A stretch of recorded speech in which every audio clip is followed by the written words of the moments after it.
157쪽에 보시면은 그림이 있는데요. 한강 하저 터널에 대해서 그 중단도가 아니고요.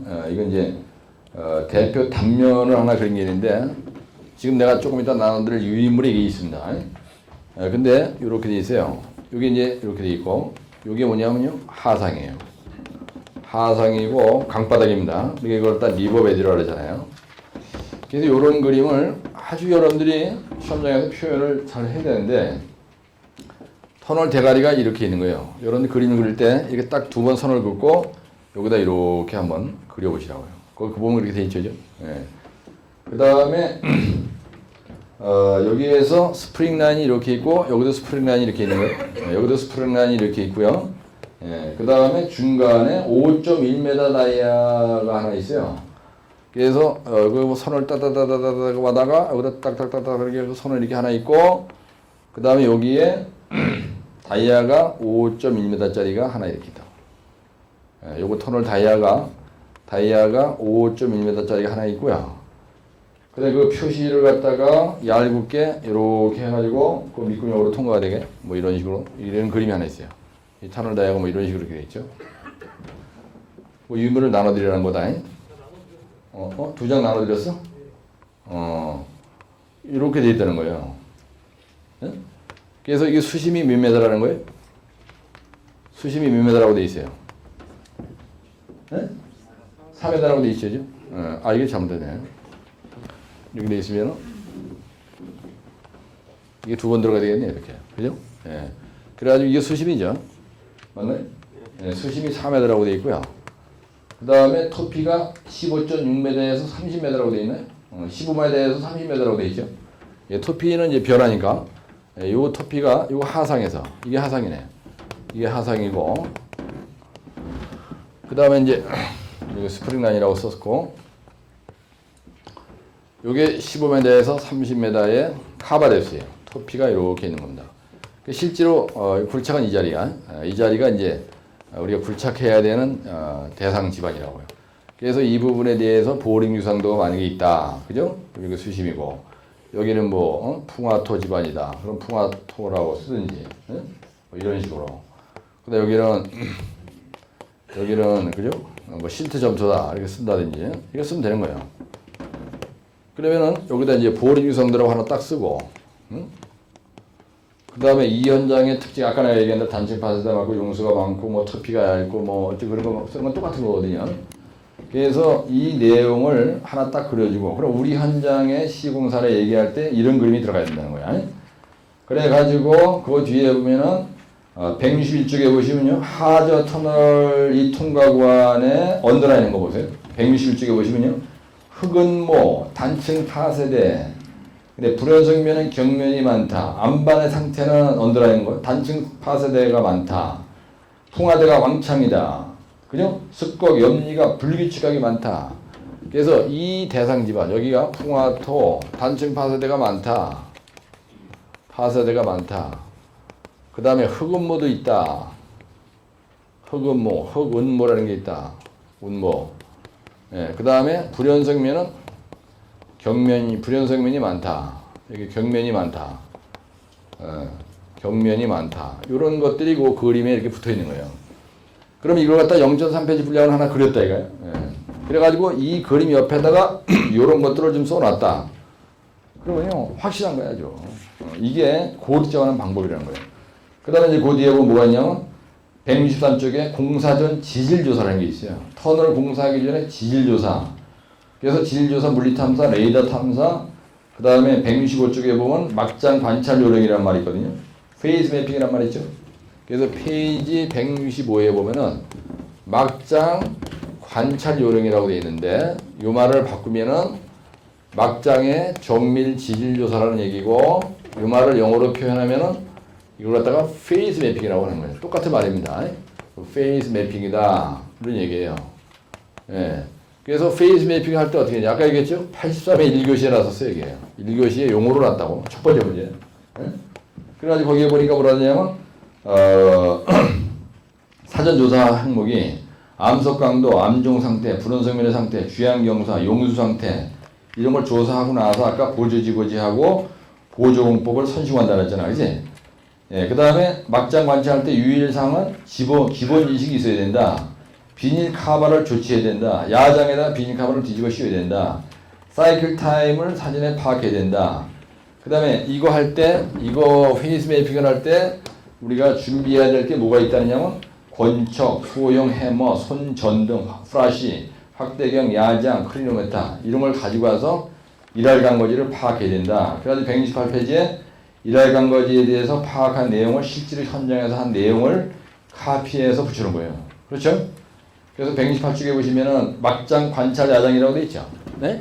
네, 여기 보면 막장 관찰을 한 야장이다 이렇게 되는데 이게 바로 뭐냐면 페이스 매핑 야장이라는 얘기예요. 예, 페이스 매핑을 한 야장이다.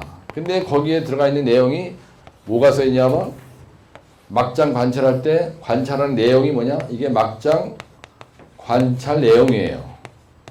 예, 페이스 매핑 내용이야. 이게 일할 간거지라고 써 있는 거예요. 일할 간거지, 거지 새끼. 그래서 있잖아요. 그래서 일주압축 강도, 그다음에 RQD, 이웃한 분원성면의 간격, 거칠기, 그 다음에 지하수가 얼마나 많으냐 이런 얘기잖아요. 네? 그럼 보세요. 이렇게 막장을 관찰하는데 가서 깔로 딱 보니까 요 자리에 여기 있는 암의 일주압축 강도가 얼마냐, 여기 있는 요 암에 보니까 깔로 RQD가 얼마냐, 불연성면이 이렇게 쭉쭉 가야 되는데 이웃한 불연성면 간의 수직거리가 얼마냐, 거칠기, 요 불연성면에 가서 손을 이렇게 대보니까 거칠기 정도가 라프니스 정도가 경함은 딱딱해. 통함은 보들보들한 거야. 그 다음에 지하수. 여기에서 요 불연성면에서 물이 나오는 그죠? 틈새로 물이 나올 거 아니야. 그럴 때 터널 길이 10m당 몇 리터의 물이 나오느냐. 눈으로 보면 알거든. 그리고 재보는 거예요. 그래서 따라서 막장 관찰. 막장 관찰을 하는 항목이 일할 간거지다 이거야. 이게 바로 RMR에 의한 뭐예요? RMR에 의한 암반 평점 방법이잖아. 그렇죠? 네? 그래서 막장 관찰한다 이 얘기 뭐냐면 내가 암덩어리 여기를 보고 그 돌멩이의 강도, 그거의 RQD 값, 그 다음에 불연성면의 간격, 그 다음에 거칠기는 손으로 만들고 하는 거야. 그 다음에 지하수 물이 얼마나 나오느냐, 이거에 따라서 이 점수에 따라서 뭐가 왔다 갔다 한다는 거예요.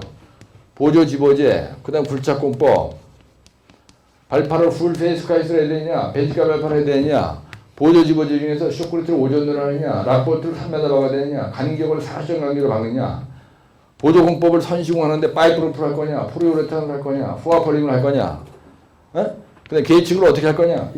이런 모든 내용이 RMR에 의한 암반 평정, 즉 RMR에 의한 막장 관찰, RMR에 의한 페이스 매핑에 의해서 한다는 얘기잖아. 이게 중요하죠, 그러니까요. 예, 그게 중요한 겁니다. 그래서 이게 두 번 났어요. 83회 때 한 번 나왔고 옛날에 한 번 나왔었어요. 이게. 그래서 거기에 보면 막장 관찰을 그래가지고 1번 박스에 보면요. RQD, 암석의 강도 이렇게 돼 있어. 그래가지고 극경암이니까 얼마야? 극경암이, 그것도 색깔 칠해보면서 보세요. 극경암이니까 암반 타격이 튀어오르고 비껴질 때 불꽃이 튀는 정도다.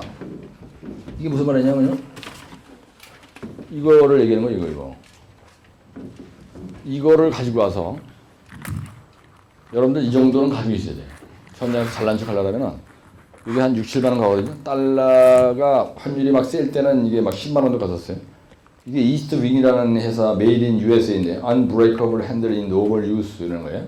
그래서 이걸 가지고 와서요. 이거를 때려보는 거예요. 그래가지고 이거를 딱 때리는데 금속성의 소리가 나. 그래서 딱 때리는데 이게 튀어. 네, 튀면은요 아주 강도가 센 거야.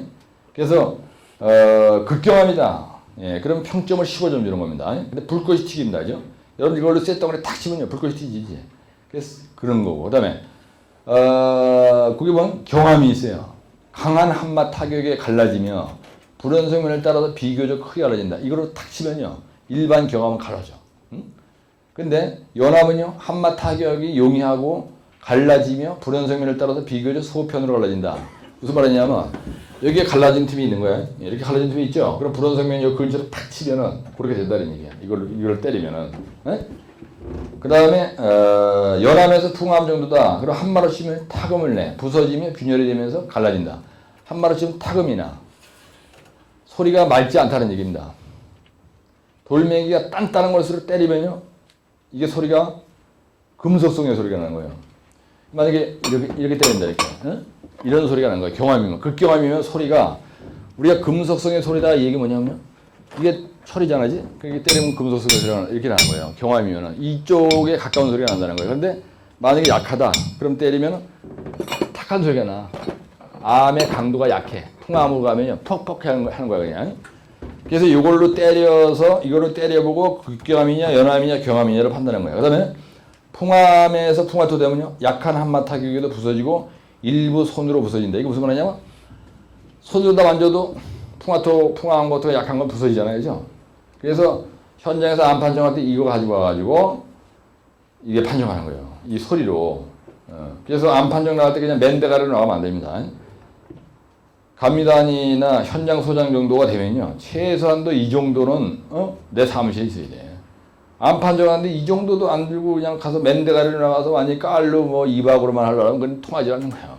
이런 거 가지고 셀프 데몬스트레이션을 세게 하면요, 발주에 계신 분들 좀 뭔가 신임성이 있잖아요. 뭔가 이런 이론도 좀 알고. 근데 이런 전혀 몰라. IQ도 그러면 무슨 소리 하는 거지 멍해가지고 얼음파란 자판기 황석에 눈 마주치고 그러고 앉았으면 이게 바로 앉아는 거지. 그래서 요걸 내가 살 때 몇 개 샀냐면요, 3개를 샀어요.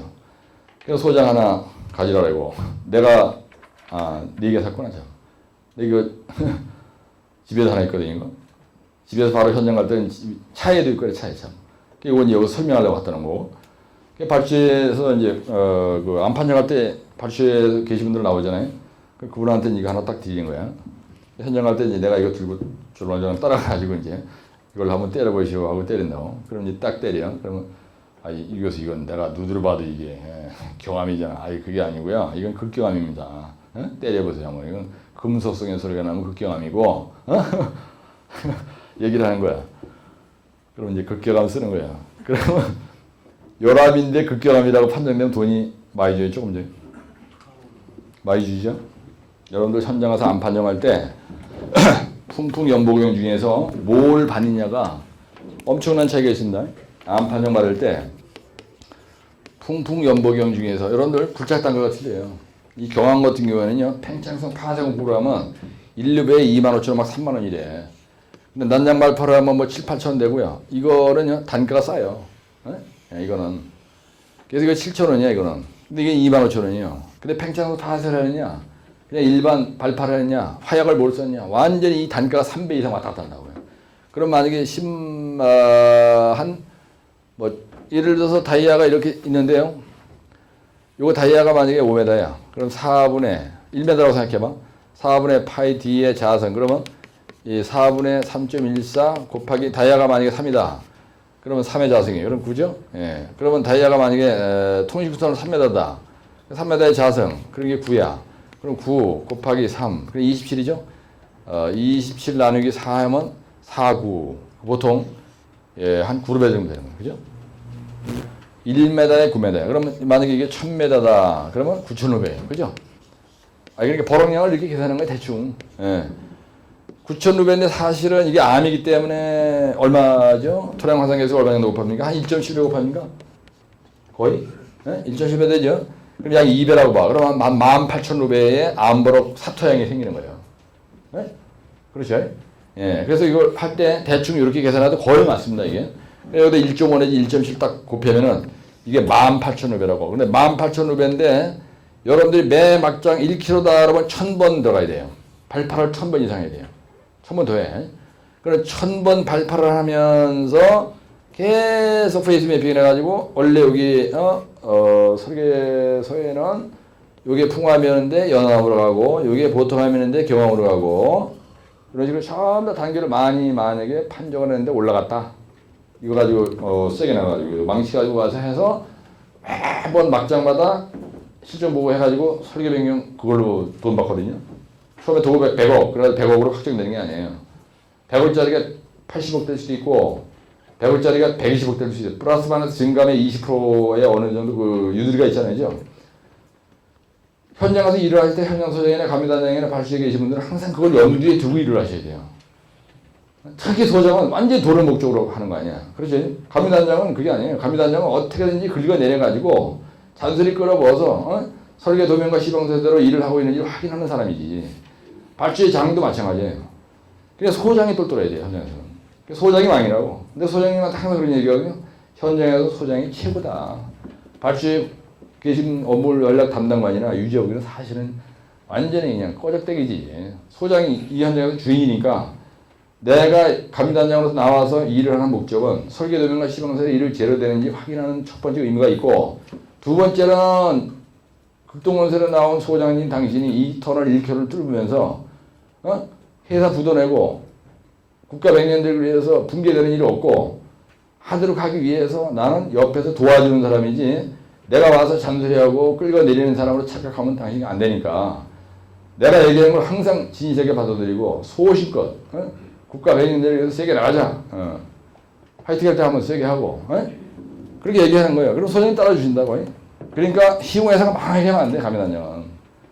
내가 볼 때는요, 절대로 시공회사가 망하도록 리드를 하면 안 된다니까.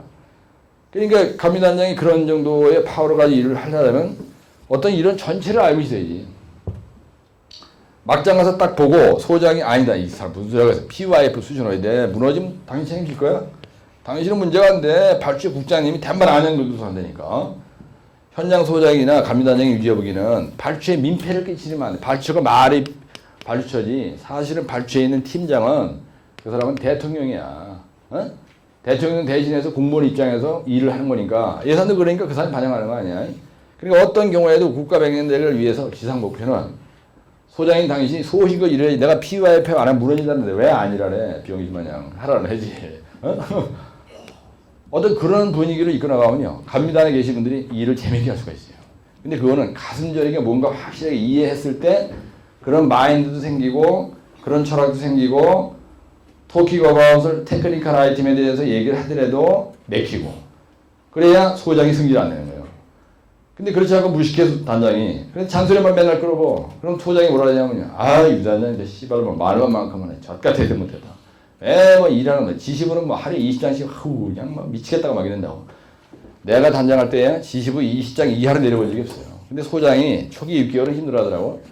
근데 6개월이 딱 지나니까 단장님처럼 그렇게 해주니까 자기가 너무 편하고 너무 좋다는 거야. 그냥 소장보다 내가 10배 챙겼거든요. 현장 나가서 담배꽁초 하나 죽어. 그날은 일 못해. 안전사다리 반생으로 제대로 안 주어있다. 내가 내려가는데 흔들거리고 불안감을 느꼈다. 그다음에 전면 작업 중단이야. 안전지일. 그 다음에 동네 아줌마들이 와서 헛소리 하는 거 눈에 보이면 죽는 거예요. 절대로 민폐 끼치지 말아라.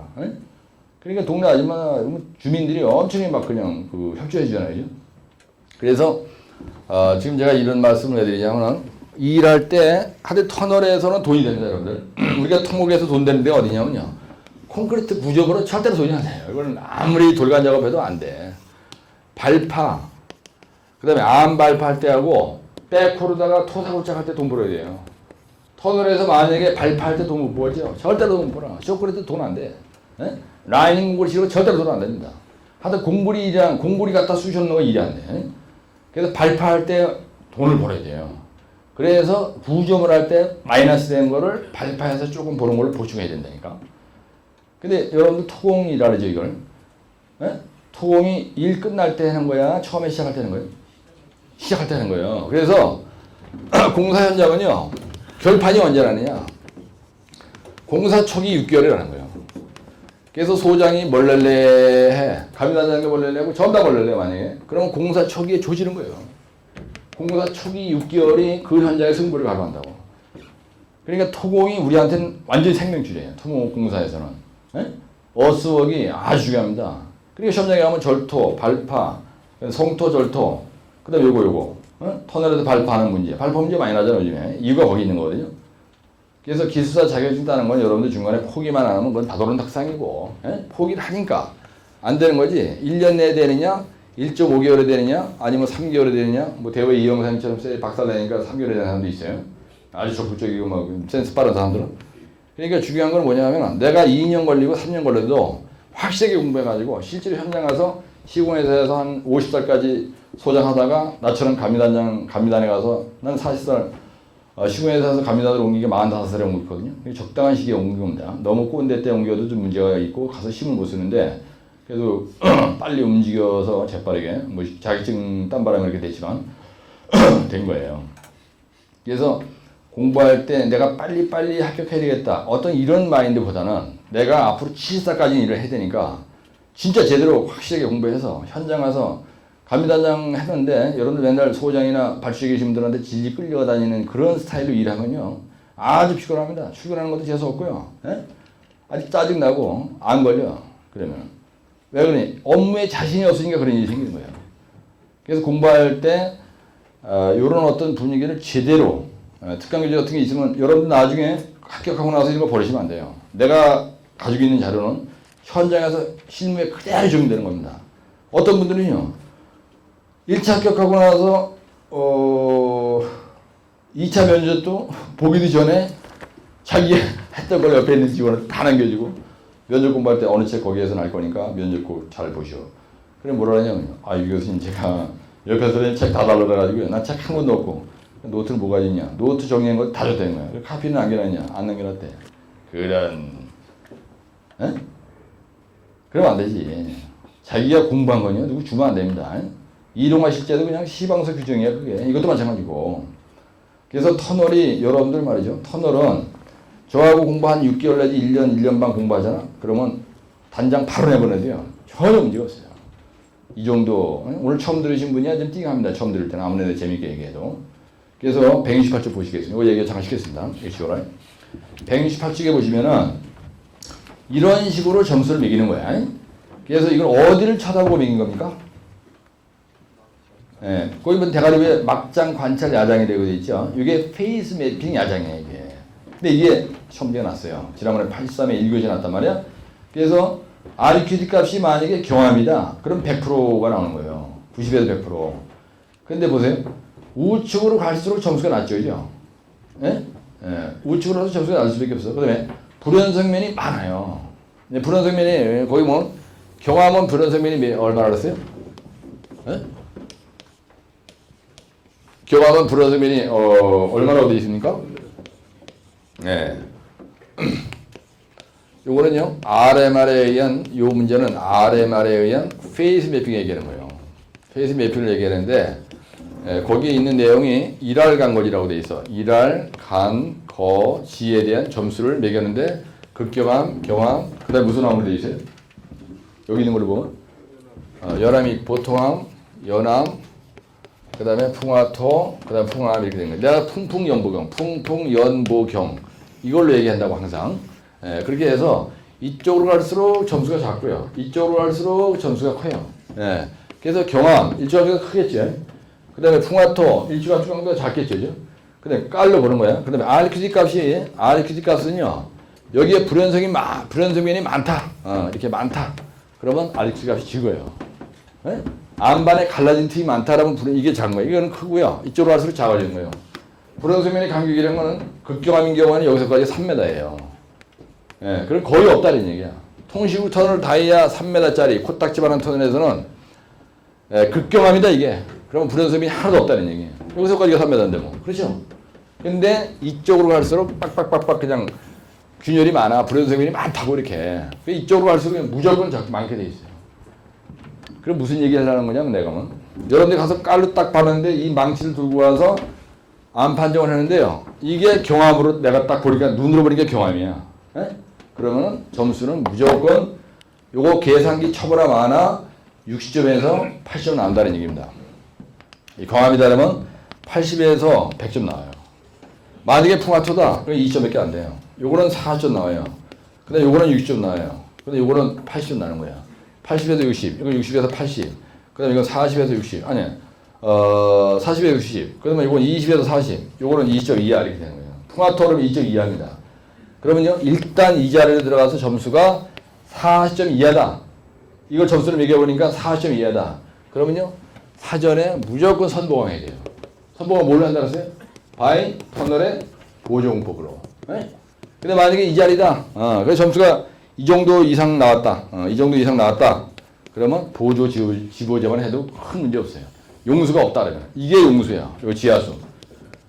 요게 용수가 많은 집안이래요. 이거가 이쪽으로 갈수록 용수가 많지 경암 쪽으로 가면요 용수가 없어요. 용수는 어디서 나오는 거냐? 여기 크랙이 많이 갈 때 여기서 나오는 거예요. 그래서 이웃한 불연성명 간의 수직거리가 빡빡이로 그냥 크랙이 많을 때 용수가 있지 극경하면요 이 크랙이 없어요. 그래서 사면이 이렇게 있어. 근데 여기에 이렇게 단층 파세대가 많다. 내가 이쪽으로 터널을 뚫고 나가야 돼. 이쪽 방향으로. 사면으로 얘기하면 이렇게 그리지만 그러면 여기에 단층 파세대가 많다 이 얘기는요. 여기에 불연성면이 있어. 그래서 세월이 많이 지나서 여기는 물이 계속 그냥 강물처럼 흘러. 그러다 보니까 여기 있는 암이 전부 다 쪼가리가 돼가지고 층이 딱 지면서 파쇄된 암이 여기에 많다 이런 얘기야. 그러니까 여기로 용수지대 이런 무조건. 그래서 터널이 아니고 일반 사면에서도 이 단층 파쇄대는 여기서 깊어요. 락볼트는 여기서 3m만 막으면 딱 되지만 요런 불연성면 요게 떨어져 나가려는 거를 요 3m짜리 락볼트가 잡아주는 건 락볼트고 여기서까지 깊어요. 예, 보통 깊은 데 이게 있어. 그러면 여기다 락 앵커를 치는 거예요. 천공을 하고 여기다 앵커를 설치하는 거야. 예? 공법이 그렇게 다 틀리거든요. 그래서 여러분들이 사면이 이렇게 있는데 산하 터널로 이렇게 간다. 그랬을 때 단층 파쇄가 이렇게 있다. 그러면 이 구간을 통과할 때 왕창 용수가 나온다는 얘기예요. 근데 이거를 갖다가 응용지질 전공한 사람들은요. 이 단층 파쇄대가 대규모 단층 파쇄대가 여기까지 굴착을 해봤는데 20m 전방에 있다 없다 알아요. 걔네들은. 산에 올라가서 쫙 보면요. 얘들이 그걸 알아요. 그래서 옛날에 도하에서 응용지질 박사가 영천 도수터널을 할 때 여기까지 TBM으로 뚫고 하는데 20m 전방에 대규모 단층 파쇄대가 있으니까 더 이상 작업하지 말고 이 부분에 대해서 약에 주입해서 완벽하게 지수한 다음에 일을 하시오. 근데 그거 깔아놓으려고 했어요. 여기 딱 깔았는데요. 여기에서 용수가 그냥 강물처럼 나와가지고 여기서까지 2km 이상 가는데요. TBM 전부 다 바라시해가지고 다 끄집어내고 4개월 작업 중단했어요. 말 안 들었다가. 전문가 말 안 듣는 게 좋습니다. 그래서 단층 파쇄대가 몇 메다 전방 지반에 있다 하는 걸 응용지질 전문하는 사람들은 산에 올라가서 보고 쫙 파악하면 이걸 알더라고요. 그래서 그때 현장 한번 갔다 왔어요. 제가요. 그래서 현장에서는 단층 파쇄대가 있다는 걸 어떻게 알아요, 여러분들? 막장에 선진 보링하면 알죠? 예, 선진 보링 하는 거야. 미리 보링을 한번 해보는 거예요. 그래야지 이 코어 채취를 딱 해보면은 코어 채취를 딱 해보면 여기 30m 집안에 이렇게 해가지고 여기서 여기까지 깊이가 뭐 예를 들어서 1m면 1m. 이거 딱 여기 코어가 또 나온다고. 예? 그러면 막장 전방 집안에 이걸 갖다 우리가 프레보링이라 해. 그래서 막장 전방 집안에 정밀 지질 조사할 때 이런 우리가 코어 채취를 한다고요. 그래서 의심스럽다. 저도 통신구 터널 할 때 그렇게 했어요. 30m 보링 했다니까 보니까 전부 다 풍암이야. 그래 포리오르타 왕창 수정했어요 그때. 그래가지고 아주 안전하게 시공을 잘 했는데 전방에 여기까지 굴착해 왔다. 그러면 이상하다. 물이 많다. 그러면 여기서 선진 보링 30m 딱 해보면은 몇 메다 전방 집안에 이 두께, 이 폭이 1m 되는 단층 파쇄대가 있다 없다. 여기 물이 많이 나올 것이다. 여기 통과하기 전에 약이 수준화가지고 보관해야 되겠다. 이게 나오는 거예요. 근데 현장 소장이나 감단장이나 발주의 장이 이런 거에 대한 기본 지식이 없는 거야. 근데 들어도 대충 아는 거하고 확실하게 하는 거하고 차이가 있어요. 그래도 만약에 단장이나 소장이 얘기를 하는데 단장이 너무 무식해. 그럼 말귀를 못 알아듣는 거야. 그래서 절실한 감이 없는 거예요. 무슨 문제가 발생할지를. 설계명이 안 되는 거예요, 여러분. 그래서 소장은 분명히 무너지는데 단장이 무식하니까 이거를 자꾸 이렇게 캔슬해 놓는 거야. 그래서 발주에 가잖아요. 그럼 발주에 가서 얘기할 때 이거 잘 해야 되는데 단장이 그걸 잘 몰라. 그래서 소장도 같이 볼래래 만약에. 그러면 발주에 계신 분들은 현장 가서 매일 보지 않기 때문에 현장 감각이 없는 거예요. 현장 가서 매일 보는 현장 소장은 피부로 느끼잖아지. 근데 그거에 대한 기초 지식이 없는 거야. 로지컬한. 테크니컬한 부분에 대해서 누구한테 브리핑을 할 때 상대방이 확신을 가질 수 있는 그런 아이디어, 표현력, 그 다음에 이론적인 어떤 그 지식의 배경. 그게 약하니까 이게 어필이 안 되니까 설계 변경 올라가면 나가야 되는 거예요. 설계변경이 올라가서 나가야 되는 건 있을 수가 없는 일이야. 저는 설계변경이 올라가지고요. 이게 리젝트 당해본 적이 없어요. 그래 내가 얘기한다고요? 그럼 끝까지 안 된다 하잖아. 그럼 웃으면서 승리하면 안 되죠. 국장님 다 좋은데. 제가 만약에 설계 변경 올리는 안에 대해서 국장님이 거부권을 마지막에 담당 부장이 올리는데도 불구하고 거부권을 행사하셔가지고 BBK 거부권 행사해야 되는데 안 하잖아요 지금. 그럼 무슨 문제가 생길 것 같습니까? 이제 웃으면서 이제 딱 얘기한다고. 그러면 씩 웃으세요. 문제는 내가 안양교도소 하는 건 괜찮은데 첫 번째 먼저 국장님이 가셔야 돼요. 무너지는 날이면. 그러니까 잘 생각 한번 해보시고요. 저는 이만 물러가겠습니다. 그러면요. 내가 택시 타기 전에 전화 벌써 와. 야야 유단장 다시 올라가. 안 되겠다. 불안해서 안 되겠어. 다시 한번 얘기해보라. 이거부터 한단 말이야. 그래서 안양교도소 얘기를 많이 써보세요. 그래서 요 168페이지에 있는 이 내용이 아주 중요한 거야. 그래서 여러분들 고점 답안해보면 이게 잘 나옵니다. 그 다음에 지하수 조건 있죠. 불연성면의 상태. 그래서 극경암인 경우에는 불연성면 간의 연직거리가 3m예요. 근데 맨 끝머리 봐보세요. 5.9cm밖에 안 되는 거야. 보세요. 이웃한 불연성면 간의 수직거리잖아. 이거 얘기하는 거야 이게. 여기서까지가 5mm밖에 안 돼. 예, 풍암인 경우는 아주 그러니까 거기 보면 이웃한 불연성면 간의 수직거리가 몇 m예요? 5.9cm잖아. 여기서까지가 5.9cm야. 근데 극경암은 여기서까지가 3m예요. 에?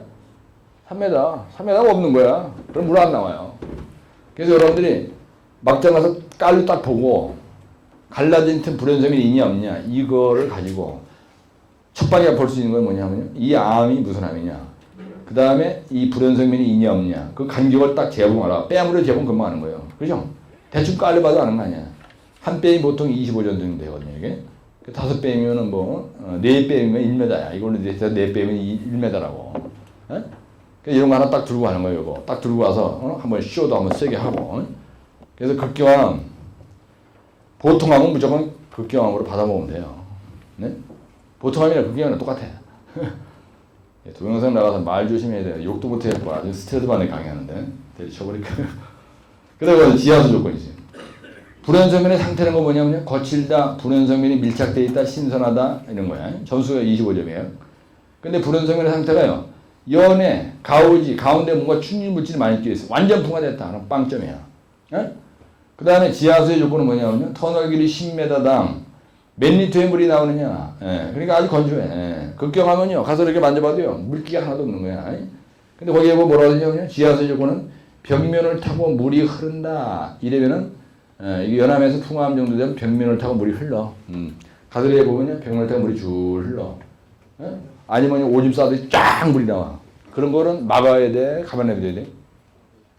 막으면 안 됩니다. 터널에서 물이 발판을 딱 했는데 막장 딱 하는데 여기서 오줌 싸서 쫙 나오는 걸 막으면 안 돼. 그냥 나오게 내버리는 게 좋아요. 나오는 물 막으면 안 돼. 그 다음에 터널을 이렇게 발판하고 지나가는데 쥐새끼 소리가 나. 그럼 무슨 징후야? 쥐새끼가 막 소리가 나. 쥐 소리가 우는 소리가 나. 그러면요. 그 터널은 무너지는 겁니다. 불연성면이 단층이 생기면서 이게 무너질 때 쥐새끼 소리가 나요. 집안은 내가 들어가는데 굴 속에서 쥐새끼가 운다. 이 얘기는 지가 괴롭다는 얘기예요. 안반이 움직여서 지가 거기서 끼어가지고 나 아파 죽겠습니다. 그 얘기는 아 이거 무너지는구나 이렇게 생각하시면 돼.